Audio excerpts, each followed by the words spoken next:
Lux presents Hollywood.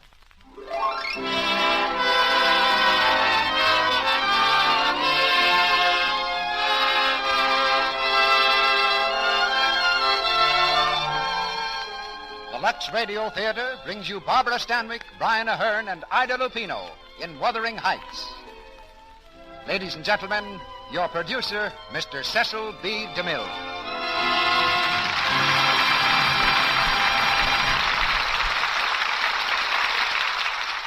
Greetings from Hollywood, ladies and gentlemen. Tonight's play is a powerful, gripping tale, written by a girl whose life was as bleak as the somber Yorkshire moors where the story is laid. It's already stirred many millions, as it will tug at your heartstrings tonight. And it's an actual fact that you, our listeners, are producing it, for it was your letters asking for Wuthering Heights that started me in pursuit of it. May I read you one of the many letters requesting Emily Brontë's masterpiece?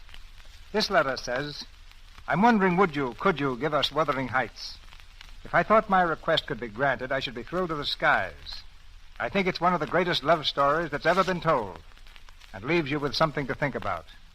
Then our fair correspondent adds, with a twinkle in her pen, if Wuthering Heights is staged, I shall use 2 cakes of Lux toilet soap each week instead of 1. It's very gratifying to me that the products behind this theater, Lux toilet soap and Lux Flakes, are of such incomparably high standards that I have no hesitation in asking you to purchase them. And now just a word about how I came to cast tonight's play. The part of Cathy requires great talent in an actress, but above all it demands sincerity. And that alone was enough to make Barbara Stanwyck our choice. I telephoned Barbara at our ranch to ask if she'd like to do Wuthering Heights, and found she was playing nurse in one of the stables where a blessed event had just taken place. Barbara reported that both mother and son were doing nicely, and gave me a confidential tip that the son looked like a sure winner in the Kentucky Derby of 1942. But of more immediate importance was Barbara's eagerness to do Wuthering Heights. Then we discovered that Brian Ahern had tramped over the Yorkshire moors many times, and that one of his secret ambitions was to play the part of Heathcliff. That solved a very knotty problem, for it's a role that demands rare strength and fire. For the part of Isabella, we selected Ida Lupino, one of Hollywood's rising young dramatic actresses, because she, too, has that emotional power which every character in this play seems to require. From the motion picture cast of Wuthering Heights, we have Sarita Woonton, Douglas Scott, and Rex Downing to play Cathy, Hindley, and Heathcliff as children. Now the players are on the stage, and our drama's about to begin. We raise the curtain on Act 1 of Wuthering Heights, starring Barbara Stanwyck as Cathy, Brian Ahern as Heathcliff, and Ida Lupino as Isabella.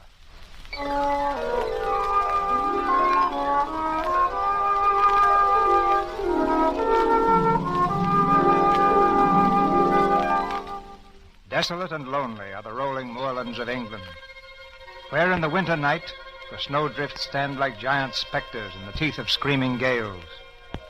About 100 years ago, a stranger lost his way on such a night.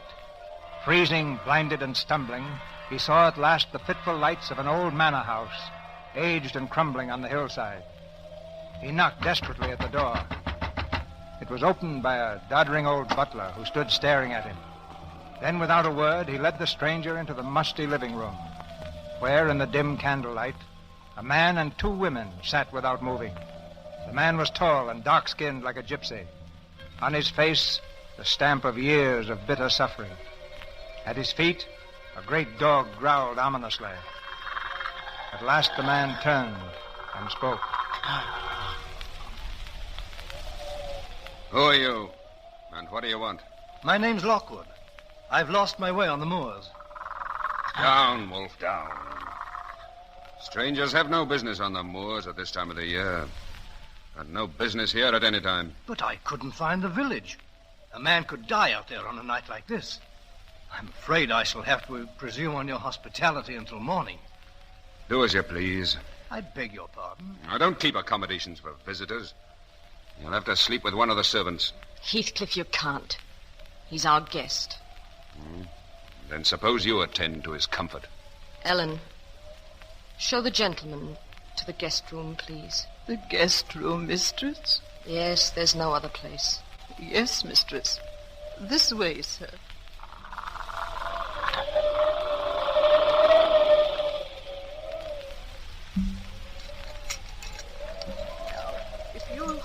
lamp, sir, while I unlock the door. Of course. Mind you don't stumble on the carpet. It's about falling to pieces, I'm afraid. You call this the guest chamber? It was once. It's a trifle depressing. May I light a fire? No fire will burn in that grate, sir. The chimney's been clogged for years. Must have been a fine old house once. What's it called? This is Wuthering Heights, sir. And the tall chap downstairs with the piercing eyes. That'll be Master Heathcliff, sir. And the once lovely lady who looks at him with fear. That's his wife, Mistress Isabella. Well, good night, sir. If you want anything, there's the bell rope. My name is Ellen. Thank you, Ellen. Good night. Good Lord. The window, the catch broke in the wind, sir. Stand back, I'll close it. Let me in. Let me in. I'm lost on the moor. Listen. I heard a voice. Let me in. I'm lost on the moor.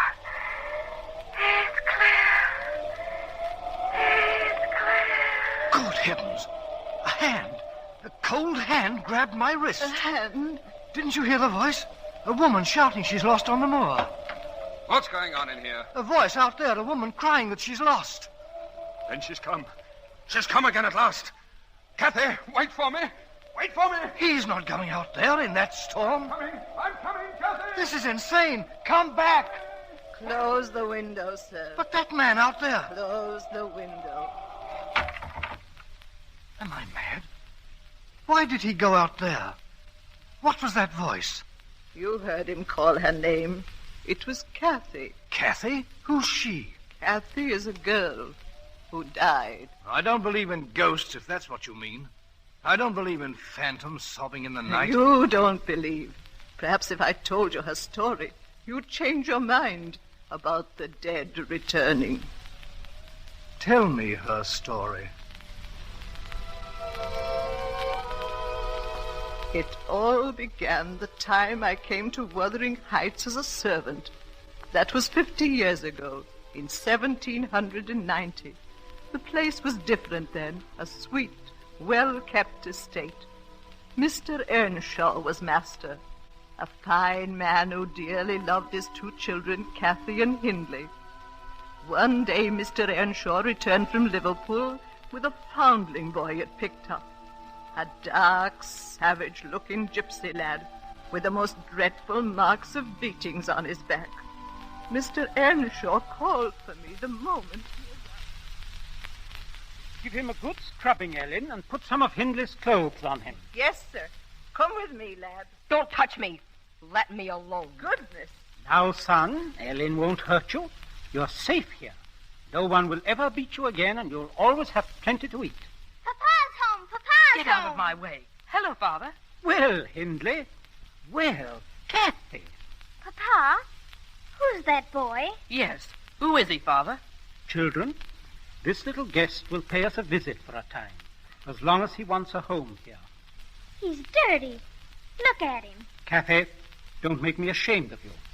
Hindley, he will sleep in your room. In my room? I won't let him. He's a dirty gypsy. That'll do, Hindley. You must learn to share things. Take charge of the lad, Ellen. And what'll his name be, Mr. Earnshaw? His name? Oh, I think we'll call him Heathcliff. Yes, sir. Come, Heathcliff. That dark, brooding boy brought a subtle change to life at Wuthering Heights. The three children seemed to play together well enough, going scamping up over the moors on their ponies and climbing the crags together. But neither Cathy nor Hindley were open and frank anymore. And one day the children fought. Your father gave me this pony. It's mine. Give me that pony, do you hear? Or I'll tell Father how you boasted that you'd turn us out when he died. That's a lie. I never said it. Of course he didn't. He did. He worms his way into everything Father does for us. He'll cheat us out of everything. You never had a father, you gypsy beggar. And you'll never get mine. Hindley, don't hit him. No, don't. Heathcliff, look out. He has a stone. Oh, there. Fancy that'll teach you. Hindley, he's bleeding. Serves him right. Gypsy scum. Heathcliff, are you hurt? He He hit me with that stone. Please, Heathcliff, don't look like that. Why don't you ever cry when you're hurt, like other people? Why should I cry? I'll pay him back someday. I don't care how long I wait. If I can only pay him back. Heathcliff, don't say those things. Come, Heathcliff. Now Hindley's gone, we can have our game at the castle again. I don't feel like playing at the castle. Please, you always smile and laugh when we're there. Come on, Heathcliff. We'll play our game.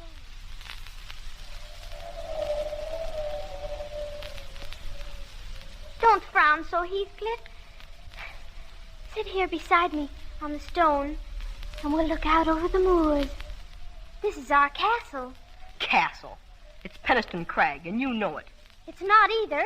This is your castle, and you're a prince in disguise. Tell me about it. Again. It's all true. Cross my heart. Your father was Emperor of China, and your mother, a Queen of India. You were kidnapped by wicked sailors and brought to England. Don't make fun of me, Cathy. I'm not making fun of you. You're a really and truly prince, and I'm your slave. You're not my slave. You're my queen, Cathy. And you'll always be my queen. Nobody else will make you his queen. You hear? Yes, Heathcliff. You're queen. And that's the way they grew up, wild and free, roaming the moors together. But Hindley grew more and more jealous. Cathy was 18 and Hindley past 21 when Mr. Earnshaw died. Good man. He never saw the evil of life and had raised Heathcliff like his own son. But on the very day of his funeral... You're not going into that room to look at my father's body. Why? He loved me more than he did you? He's past your wheedling now. I'm master of Wuthering Heights. If you want to stay here, we've need for a stable boy. A stable boy? That, or get out. And that's what he became. Heathcliff, who had lived under this roof as one of the family, was a stable boy. Well, give me a hand up to my saddle. Very well. Sir, you gypsy beggar. How many times must I tell you? Sir? That's better. By the time I come back in the morning, I want these stables scrubbed. Scrubbed, you understand? And if they're not, I'll thrash you till my arm drops.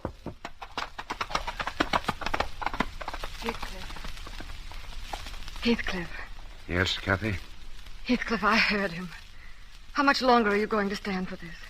I don't know what you mean. Look at you, dirty and unkempt and in rags. Why aren't you a man? Why don't you run away? Run away? What, from you? You could come back rich and take me away. Why aren't you a prince like we said long ago? Why can't you rescue me, Heathcliff? Cathy, come away with me now. Now? Where? Oh, anywhere. You mean leave as we are? Live in haystacks? Steal our food? Oh, no, Heathcliff, that isn't what I want. Oh, you just want me to go off, alone. Well, it won't do. I've stayed here since your father died, been beaten and cursed like a dog, abused and driven mad, just because I could be near you. And like a dog, I'll stay to the end. To the end.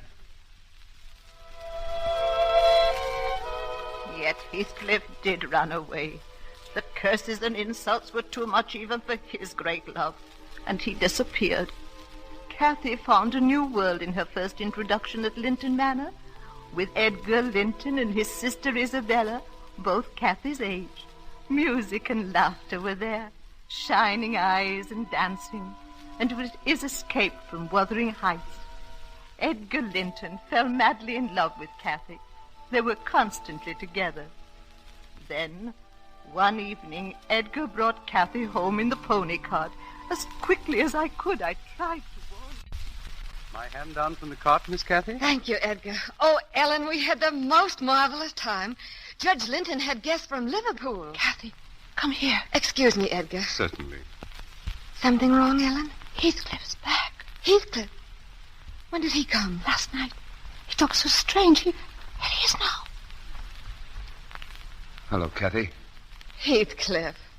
You said you'd stay away until... Why were you gone so long? I didn't expect to find you here. Why were you gone so long? Because I've met the Lintons. Because I was at their house. Because I've learned to dance and had a wonderful, delightful, fascinating time. Are you the stable boy? Would you mind putting my horse up for an hour? Yes, and you might wash your hands and comb your hair, Heathcliff. So I needn't be ashamed of you before a guest. And look after Mr. Linton's horse, please. Let him look after his own horse. Pleasant fellow. How can your brother allow such a beast of a gypsy stable boy to act like this?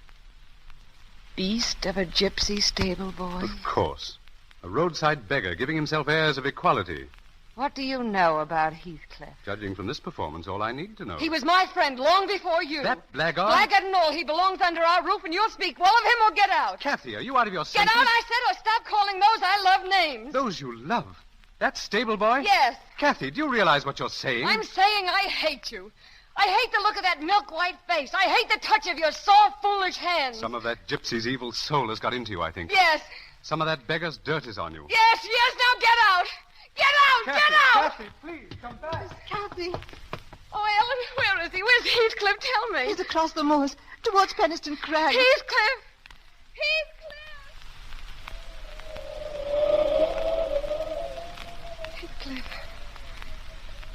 Heathcliff. You've forgiven me. Oh, say you've forgiven me. It wasn't your heart that spoke, Cathy. No, my darling. Because my heart is yours. Cathy. The clouds are lowering over Jimerton Head. Yes. Oh, see how the light is changing. Oh, Cathy, you're such a part of all this. Perhaps we belong to the moors, you and I. Oh, Heathcliff, make the world stop right here. Make everything stop and stand still and never move again. The moors never change. You and I never change. The moors and I will never change. Don't you, Cathy? I can't.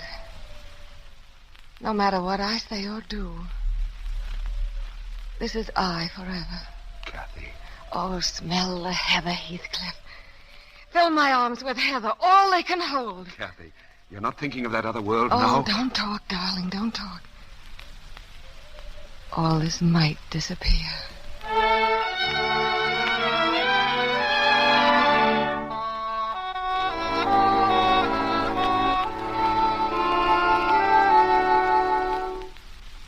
Ellen, hurry, please. My hair's not nearly done yet. What's the matter? Supposing you're not ready when young Mr. Linton gets here. Any young man who'll come sniveling back after the way you treated him. But I sent my apologies to him, didn't I? Of course he'll come. Kathy, I can't believe this change in you. Just yesterday, it seems you were just a stupid, harum, scarum child with dirty hands and a willful heart. That's my other nature, Ellen. I still have it. It used to fly around wild. But now I can coax it into a cage whenever I want to. Heathcliff, since when are you in the habit of entering my room? I want to talk to you. Get out, Ellen. I will not. I take orders. Get out. Now that we're so happily alone, may I know to what I owe this great honor? He's coming here again. Who? You know who I mean. That stupid fop, Linton. You're unbearable. Utterly unbearable. Why are you dressed in silk? Because gentlefolk dress for dinner. And why are you trying to win his puling flattery? I'm not a child anymore. You can't talk to me that way. I'm not talking to a child. I'm talking to Cathy. My Cathy. Oh. I'm your Cathy. Yes. Am I to take orders from you, a dirty stable boy? Allow you to select what dresses I shall wear and bow humbly to your horrible, wretched tempers? Cathy, where's your heart? You had your chance to be something else. You left here once. Oh, why didn't you stay away? Now let me alone. That's right. The dirty stable boy can't come near you lest he soil your dress. But who soils your heart? Who turns you into a cheap, vain, ambitious fool? Linton does. You let yourself be loved by him because you want to be a fine lady, because it pleases your stupid, greedy vanity. Stop it! Thief or beggar is all you were born to be, kneeling beside the road begging for favors, not earning them, but whimpering for them with dirty hands. I see. All I am to you now is a pair of dirty hands. Well, have them then. Oh. Have them where they belong. How dare you? How dare you? No. It doesn't help to strike you.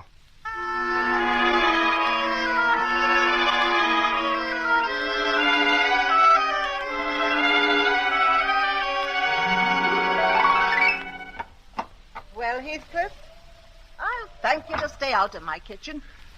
Is Cathy still with him? Yes, she is. What's the matter with you? What are you staring at? I want to crawl to her feet, whimper to be forgiven for loving her, for needing her more than my own life, for belonging to her more than my own soul.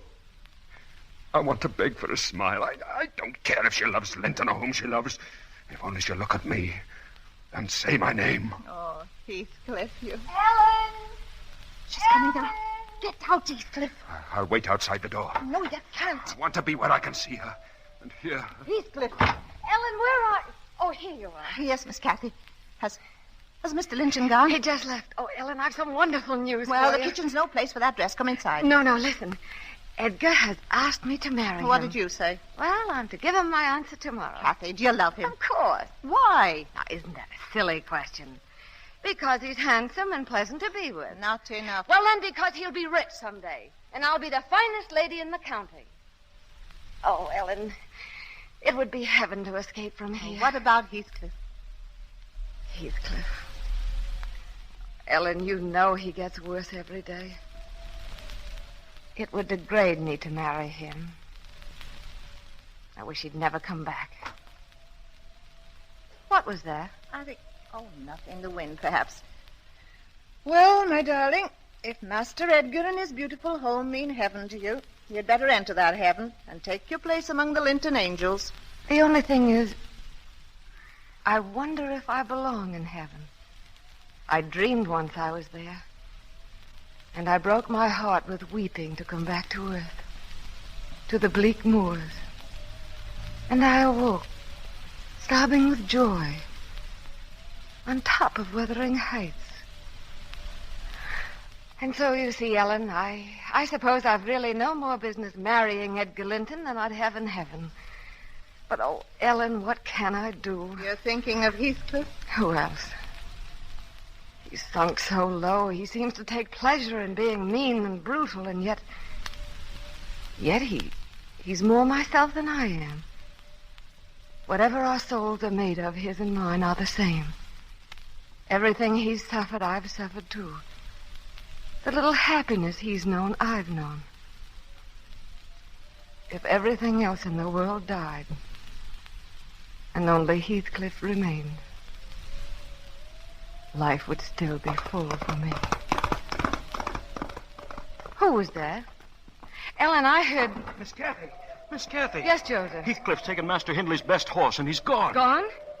Ellen, did he hear what I said? Yes, Miss Cathy. How much did he hear? Oh, I'm not sure, but I think to where you said it would degrade you No. to marry him. No, Heathcliff! Heathcliff, come back!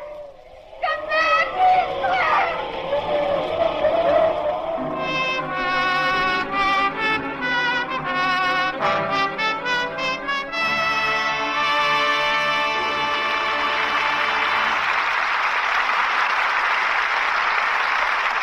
Curtain falls on the first act of Wuthering Heights.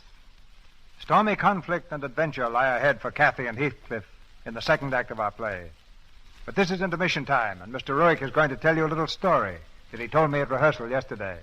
Ladies and gentlemen, in this brief intermission before our stars, Barbara Stanwyck, Brian Ahern, and Ida Lupino, return in Act 2 of Wuthering Heights, I should like to say a word about the product which brings you tonight's play, Lux Toilet Soap. I just want to tell you what a lovely and intelligent lady, whom I know here in Hollywood, said to me the other day. She knows that I talk to the Lux Radio Theater audience each Monday night, and we chatted about the program for a while. Then she said something I'd like to pass on to you.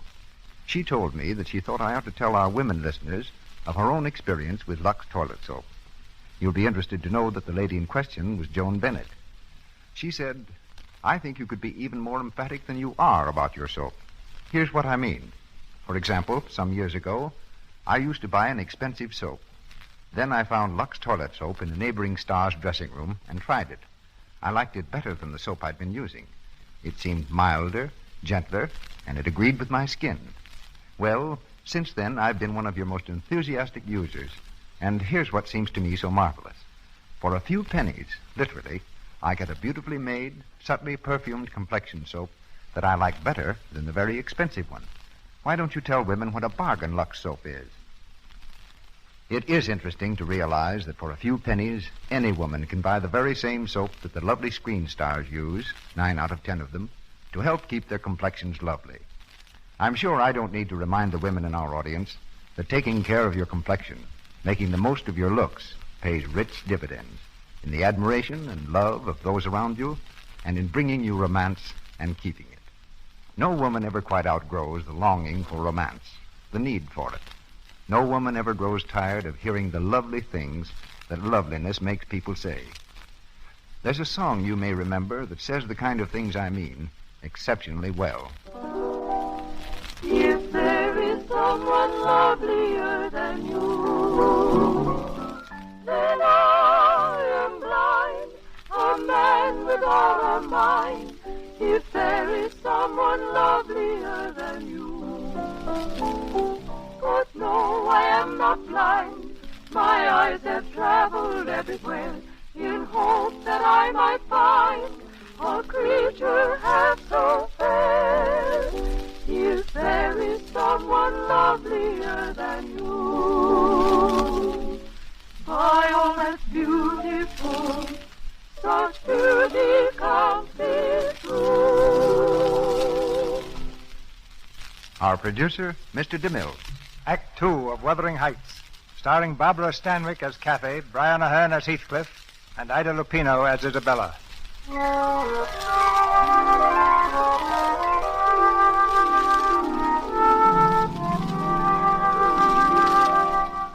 On that stormy winter night, a century ago, the traveler Lockwood sat in the musty guest room at Wuthering Heights, listening to the story told him by the old servant, Ellen.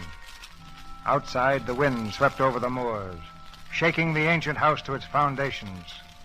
The lamp on the mantelpiece flickered, casting eerie shadows. That night, Heathcliff went away. Cathy ran far across the moors after him in the bitter cold, calling his name into the wind. Hours later in the morning, Edgar Linton found her, half frozen in her silken party dress, unconscious on the crag the children used to call the castle. For weeks after she was ill, the Lintons took her to their manor house, and I was glad. For day by day, the strange influence that Heathcliff had had upon Cathy wore off, and she was happy with Edgar. Why can't you remain here forever, Cathy? Oh, Edgar, you and your sister, you've been too kind to me already. If I can make you happy by just being kind, that should be enough for me. After all, what else can I give you? What else? You've given me a great deal else, Edgar. You've given me your own self, your strength. My strength? You'd understand if you really knew what my life was before. It was like the moors, endless and desolate. And I was lost in them, calling for someone in the darkness to save me, and nobody answered. I couldn't even see the trace of a path. I was so frightened, so terribly alone. And suddenly you were there, Edgar. You held out your hand and led me back to a way of living I thought I'd lost forever. What you said long ago is true. There was a curse on me.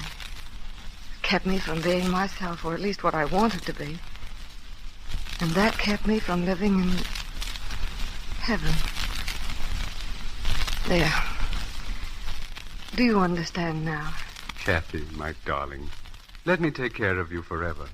Let me guard you and love you always. Would you? Would you love me always? Always, Cathy. Then let's be married, Edgar. Quickly. Quickly. If the Linton home had seemed heaven to me before, I don't know what to call it after she became its mistress. The only one who did not seem completely happy was Edgar's sister, Isabella. A year or two after the marriage, the three of them sat in the drawing room, Edgar reading, Isabella playing the spinet, Cathy quietly doing petit point, when the door knocker sounded. When I saw who it was, I went back into the drawing room. Hello, Ellen. what's the matter? Mistress Cathy. Heathcliff has come back. Heathcliff. Tell him I'm not at home, Ellen. Not at home, darling. To whom? It's Heathcliff. Heathcliff? Well, does he seem the same, Ellen? No, sir. I hardly recognize him. Fine clothes. He seems quite the gentleman. Don't prattle, Ellen. I said I didn't wish to see him. Oh, nonsense, Cathy. It's been a long time. Bygones must be bygones. Oh, yes, let us see some kind of caller. Show him in, Ellen. Yes, sir. Edgar, this is a mistake. Why, Cathy, your hands are trembling. Are they? The past is dead, dear. Don't hesitate to smile and be nice to him, because I'll understand it's my wife who loves me who smiles. Thank you, Edgar. You always understand. Mr. Heathcliff. Come in. Hello, Cathy. How are you, Heathcliff? Have you met my sister Isabella? Oh, I'm sorry. How do you do, Miss Linton? We are glad to see a guest, sir. Thank you. Well, Heathcliff, I must say I've never seen such a complete change in a man. You seem to have prospered. You must have gone to America. I did. We wondered where you went. You must have found at least a gold mine. No, I merely remembered that my father was an emperor of China and my mother a queen of India. I beg your pardon? So I claimed my inheritance. Cathy will understand. It's an old joke between us. I see. Are you staying long in the neighborhood? I'm staying the rest of my life. Really? I've just bought the horses, the cattle, and the moors belonging to the estate known as Wuthering Heights. No! You mean Cathy's brother Hindley sold out? Yes. But he doesn't know it yet. I imagine it'll be a shock when Hindley discovers that his gambling and drinking debts were paid up for him by his former stable boy. Heathcliff, you can't have done that. That's as underhanded a piece of work as I've ever heard of. If I'd known that his holdings were being stolen by a stranger... I remind you, Mr. Edgar Linton, that I am not a stranger. I'm merely a neighbor. So now, I'll say good night. Wait, Heathcliff. Well? I want you to know that we sometimes have friends who come here as guests. Edgar and I. You're welcome to come, too. But not with the old scowl on your face or the old bitterness in your heart. Thank you, my old friend Cathy, for the warning. I just remembered I forgot to congratulate you on your marriage. I've often thought about it, I can assure you. May I now express my delight? Good night. Edgar, I think you behaved abominably. What? And you too, Cathy. What in thunder do you mean? You could at least have been civil. You dismissed him as if he'd been a servant. Well, do you consider him anything else? Yes, I find he's grown fascinating and distinguished. Really, Isabella, I hope I misunderstand. Well, you don't. We see all too few people. And I, for one, shan't be rude, if he ever calls again. Edgar, I greatly dread what the future will bring. Oh, nonsense, darling. I tell you, the past is dead.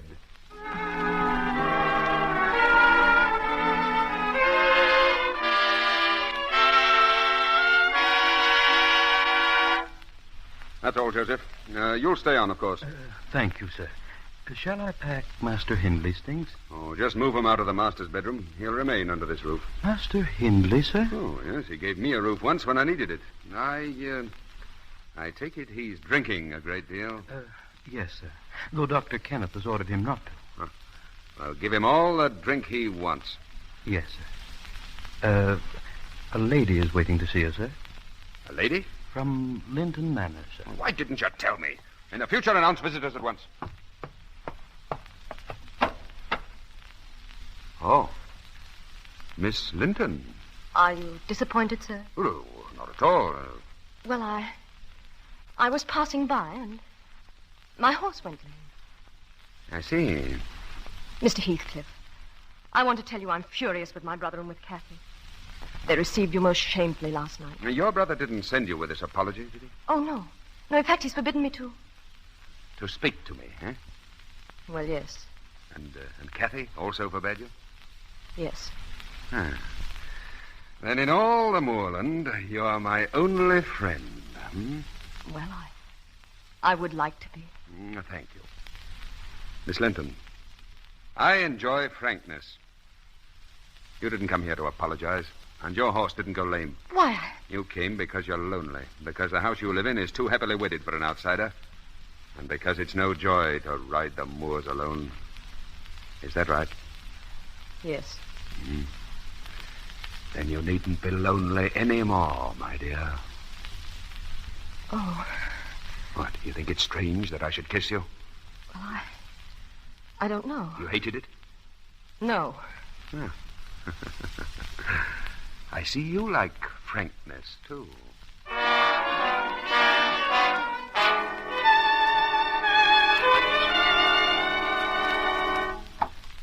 Oh, come in, Cathy. Wasn't it a lovely dance tonight? Though I think you could have been more gracious to my guest. Isabella, may I speak to you for a moment? Well? You behaved disgracefully. How, may I ask? It was bad enough asking Heathcliff here without consulting us or preparing us. You'd have forbidden me. But to make a spectacle of yourself, to throw yourself at him the way you did. Well, nobody else would pay attention to him. You refused to dance with him. I had to dance every dance as a result. Oh, you fool. You vain little fool. Really, Cathy? I'm going to open your eyes, Isabella. He's using you. Using you to be near me. To smile at me behind your back. To stare at me until our guests fear his murderous gypsy look. To try to rouse something in my heart that's dead. And I'll not let you help him any longer. So that's what you mean. It's you who are vain and foolish, Cathy. Heathcliff's in love with me. It's a lie. It's not a lie. He told me so. He's kissed me. Yes, kissed me. Held me in his arms.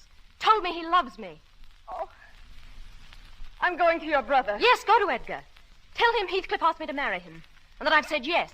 You hear? Yes. You can't. He's not a man. He's something horrible and dark to live with. I know why you say these things. Because you love him. How dare you say that? Yes, you do love him. You're mad with pain and jealousy at the thought of my marrying him. Because you want him to pine for you, dream of you, die for you, while you're safe as the lovely Mrs. Edgar Linton. You won't have him happy. You want to hurt him, destroy him. But I want to make him happy. And I will. You hear? I will.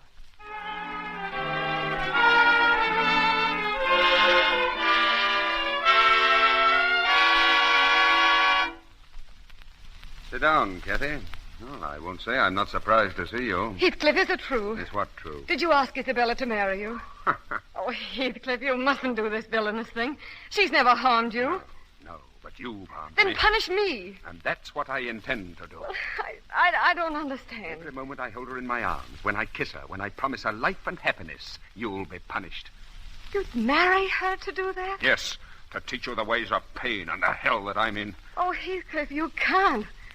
If there's anything human left in you, don't make me a partner to this crime. It's mad, it's stupid. If your heart were only stronger than your dull care for the world and its conventions, I'd live silent and content in your shadow, begging for an occasional word or thought as I used to do. But now, you had to destroy me with that weakness you call virtue. You had to keep me tormented with that cruelty you think so pious. How have I been cruel? You wished to be known as the finest lady in the county. You wanted your luxury and your light. And at the same time, you wanted to keep me your despairing lover.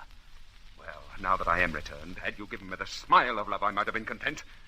But you needn't think of me now as your despairing and foolish lover. You can think of me as Isabella's husband. And be glad for my happiness. As I am for yours.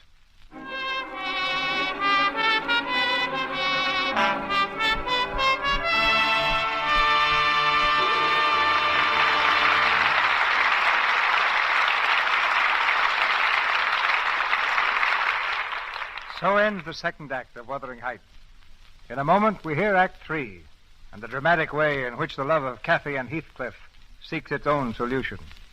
But before we continue, let's listen to a man we all like here in the Lux Radio Theater. In our brief intermission before Act 3 of Wuthering Heights, starring Barbara Stanwyck, Brian Ahern, and Ida Lupino, I want to remind the women in our audience that keeping as attractive as you possibly can is not only a wise thing to do because it helps you to be more successful, but also because it gives so much pleasure to those who know and love you. However, to make the most of your looks, you must give regular attention to your complexion. Isn't it true, Mr. Roick, that to really care for your complexion, you must thoroughly cleanse your pores of dust, dirt, and stale cosmetics? For there's danger in imperfect cleansing? Yes, that's very true. Pore choking causes cosmetic skin, the dullness, little blemishes, and enlarged pores. But with regular Lux toilet soap care, you can use cosmetics all you wish, because Lux toilet soap's active lather gives your skin the very necessary protection of gentle but thorough cleansing. I'm always impressed, Mr. Roick, that 9 out of 10 screen stars use Lux toilet soap. They can afford to spend any price on soap, yet almost all of them use Lux toilet soap. It's the highest praise a toilet soap can receive, to have the world's most beautiful women so overwhelmingly prefer Lux toilet soap. And clever women everywhere by the thousands use Lux toilet soap, too, for the same reasons the screen stars do, to help keep their complexions as lovely as possible. So I hope you'll buy at least 3 cakes of Lux toilet soap and begin tomorrow your regular Lux toilet soap care. I promise you that before the 3 cakes have been used, you'll thank me. We pause now for station identification.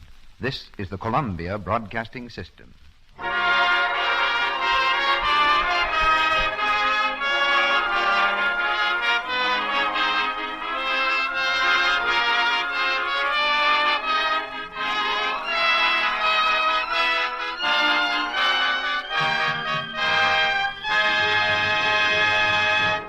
Once again, Barbara Stanwyck, Brian Ahern, and Ida Lupino in Wuthering Heights.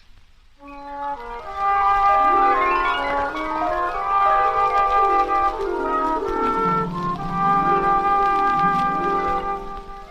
the crumbling house on Wuthering Heights 100 years ago, the candle burns low in the dreary guest room. There's no sound but the wind outside and the hushed voice of the old maidservant as she tells her story. It was then that Isabella Linton came into this house as a bride. Yes, Heathcliff married her out of revenge. The same revenge that made him keep Hindley here. A staggering, broken fool, slowly drinking himself into the grave. Isabella learned the reason for her marriage to Heathcliff, but she was powerless to do anything. Then one day, Dr. Kenneth, an old friend, came to see her. He had come that morning from Linton Manor. I tell you, Isabella, go back where you belong, to Edgar's house. Edgar disowned me, Dr. Kenneth. I know, but he needs you now. Cathy's gravely ill. Really? Didn't you know? It's a matter of days now, perhaps hours. She can't be dying. Fever, inflammation of the lungs, this intense cold, and something else. Something else? I'd call it the will to die. If Cathy dies, I might begin to live. Isabella. Begin to live. Ha! In this house with Heathcliff, nothing can live. No, Hindley. Nothing but hate. Goodbye. So you think you'll begin to live when Cathy dies? You won't. Oh, Hindley, what is it? This house. I can feel the hate within it like a crushing weight. Of course you can. And you. He hates you even more than he does me. Stop it! He loathes you. Every time you kiss him, his heart breaks with rage that it's not Cathy.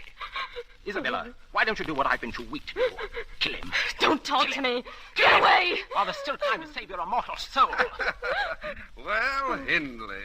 Remarkable. Heathcliff. Really, Hindley, the first coherent speech I've heard from you in weeks. Heathcliff, please don't. I tried to stop him. Thank you, my dear wife. Your loyalty is touching. Your curses will come home to feed on your own heart. Every agony you've given will return. Laugh now, Heathcliff. There's no laughter in hell. Heathcliff, why do you have him here? I can't breathe with him in this house. Oh, existence would be so much less without my boyhood friend under my roof. Oh, Heathcliff, you poison yourself with paying him back what he gave you. Send him away, and love will come to this house. Kiss me, Heathcliff. Tell me you love me. Tell me, darling. Why isn't there the smell of heather in your hair? Heathcliff, let me come near you, please. You're not as black and horrible as they say. It's just you're full of pain, all twisted inside. I can make you happy, my darling. Let me, please. You'll never regret letting me try. I'll be your slave. I'll bring life to you. Life and sunshine and freshness. Put your arms around me. Look into my eyes. Your eyes are empty, like Linton's. They aren't empty. If you'll only look deeper, Heathcliff. Look at me. I'm pretty. I'm a woman. Let your heart see me. Just once. It's no use. Why did God give me life? What is it but hunger and pain? A naked runner in a storm of spears. Mistress Isabella. Helen. What do you want here, Ellen? I've come from Linton Manor to speak to Mistress Isabella. And you'll do so in front of me. Her brother's asking that she come home for a visit. Ah, so he's lost some of his pride, has he? Well, there's none gone in this house. Please, Mistress Isabella, he needs you. Needs her? Now, what is this, Ellen?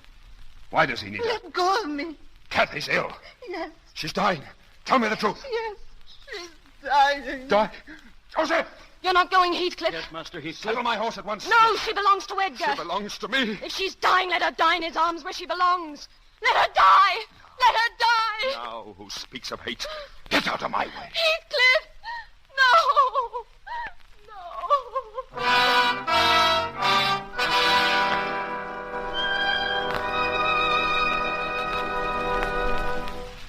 And there was a murmur from the height, a faraway and wild, heart-broken moan. The wings of Lucifer beat on the night. The soul of Lucifer wept, all alone. Shall I read some more, darling? No, Edgar. Will you open the window? Won't it be too cold? Please. Of course, darling. Oh, now I can smell the heather. And, Edgar, isn't there a south wind? And isn't the snow almost gone? Yes, quite gone. Oh. Edgar, will you get me something? Anything you wish, my darling.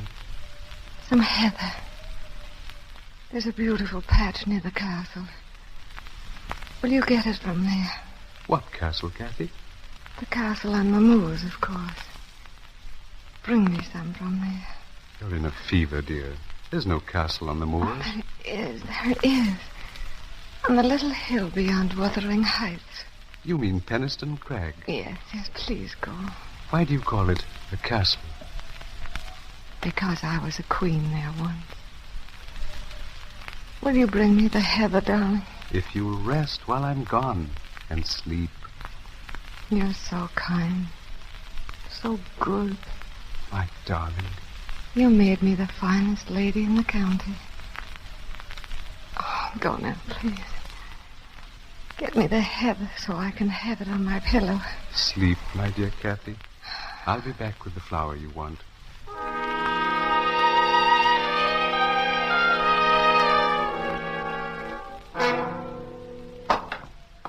Where is she? Where's Cathy? She's not to be disturbed, sir. Master Edgar's gone for the doctor. Get out of my way.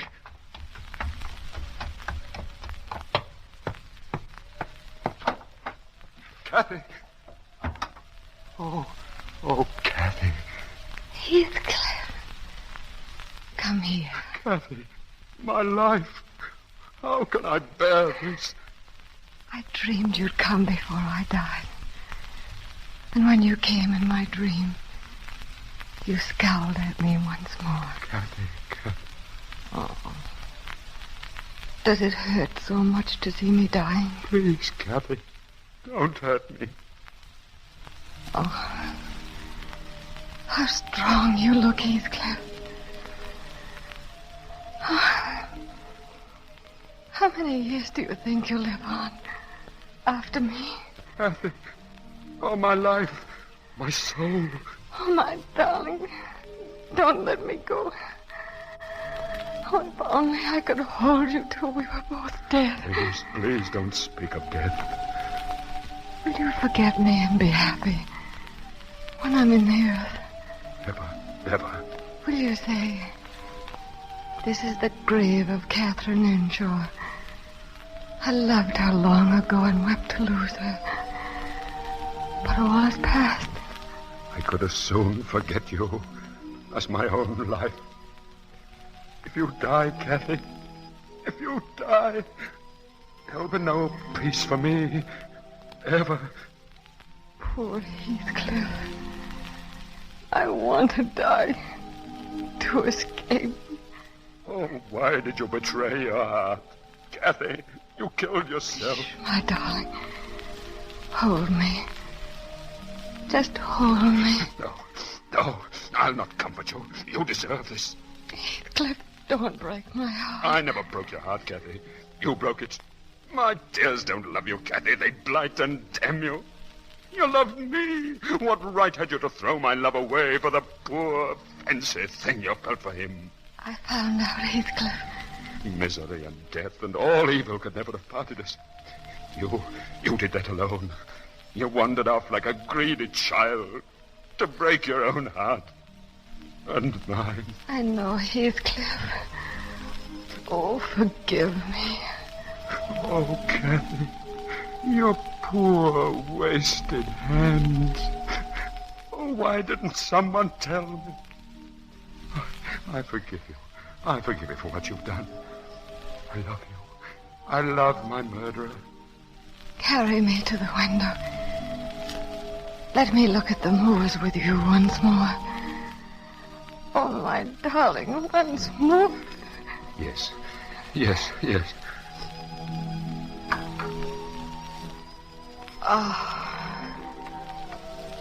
Oh, how lovely the sky looks. And over there is our castle. Remember? I'll never forget. The castle, Heathcliff. I'll be waiting there until you come. I'll be waiting there. Goodbye, Heathcliff. Cathy. Cathy? No! Heathcliff, they're coming. Master Edgar. Oh, for heaven's sake, go away and... Cathy. You're dead, Cathy. May your soul hear this before I go. May you not rest so long as I live on. I killed you. Then haunt me. Be with me always. Take any form you wish. Only don't leave me when I can't find you. I can't live without my life. I can't live without my soul.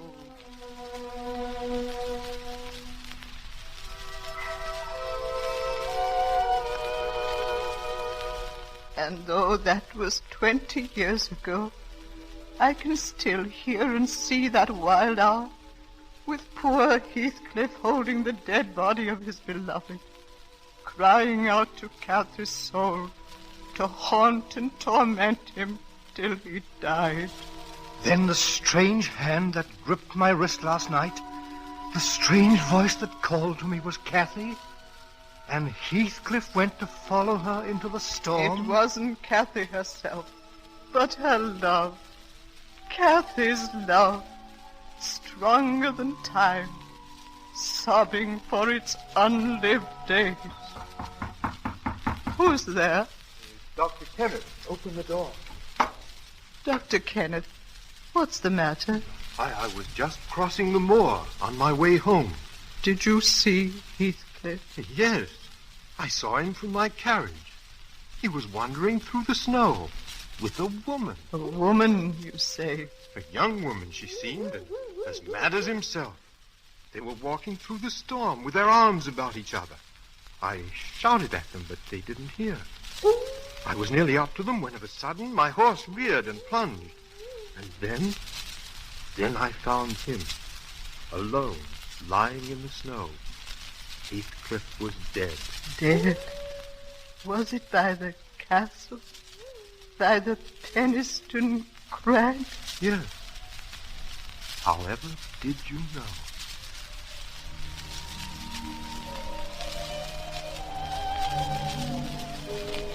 Look down, my Heathcliff. This is our castle, really, now. All the wild beauty of it. For your father was an emperor of China. Your mother, a queen of India. And this is our land forever. And our love.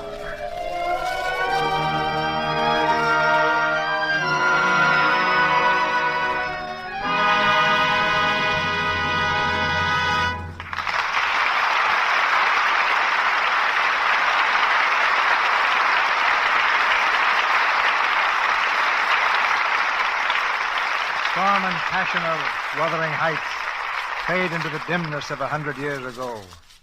We're back in the present, with Barbara Stanwyck, Brian Ahern, and Ida Lupino at our microphones. But it seems to me that they all look just a little bit stirred by the drama they've just brought us. It's a moving play, C.B. But more than that, I think it has a lesson today for every woman. It shows the necessity of holding on to one's ideals. But Cathy gave up what she really wanted for position and security. That's a common failing among women, isn't it, Mr. DeMille? On the contrary, Ida.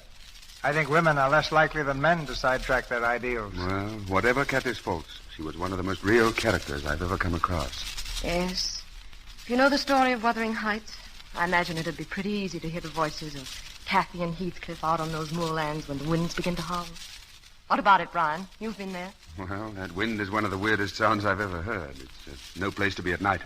No place for my Irish imagination. No for anybody's without a good big flashlight.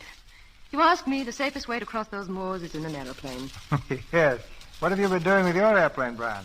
Oh, very useful, C.B., very useful. Last time I used it, I went up to Northern California and got myself a marriage license. Yeah, that's right. You've taken on a co-pilot. Congratulations and happy landing. Thanks. Perhaps my co-pilot and I can take you for a ride sometime. Or how about you taking us? Yes, you're a pilot, too, aren't you, C.B.? Yeah. But before we fly away from here, I want to tell you how much I've enjoyed working with you again in the Lux Radio Theater, and that I'm still absolutely loyal to Lux Soap, too. It was a number of years ago that I started using it, and I've been a faithful Lux fan ever since. It does a swell job for my skin. Well, I agree with Barbara. Lux Soap is a wonderful beauty care. And I know we're all looking forward to the Lux Radio Theater next week, Mr. DeMille. I see by the rehearsal schedule backstage that you're going to have Ginger Rogers, George Brent, and Edith Fellows next Monday night, C.B. If you'd read a little further, Barbara, you'd have seen the name of the play, too. She Married Her Boss. A story about a girl who thought the boss's home should be run as efficiently as his office. Ginger Rogers, George Brent, and Edith Fellows in She Married Her Boss. Well, I'll be waiting for that. And good night. Good night. Good night. I wish I had you three in a picture.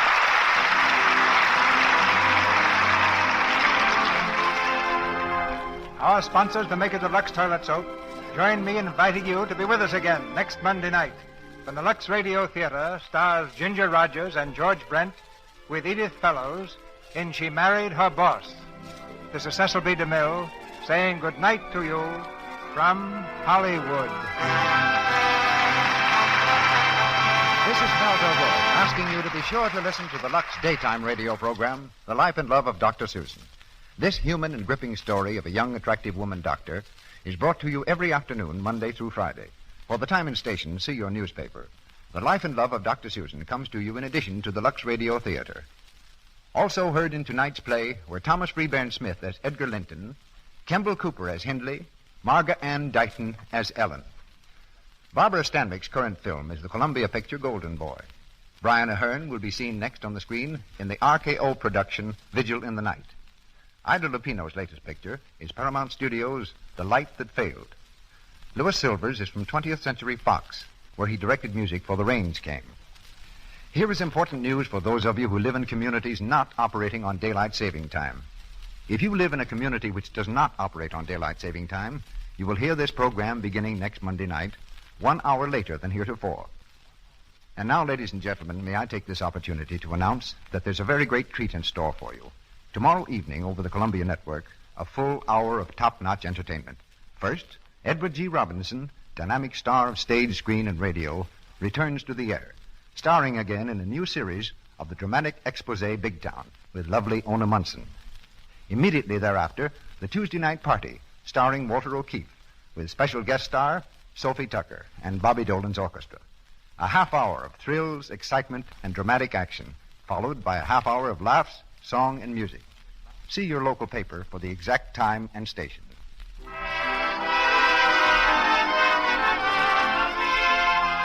Melville Roy speaking. This is the Columbia Broadcasting System.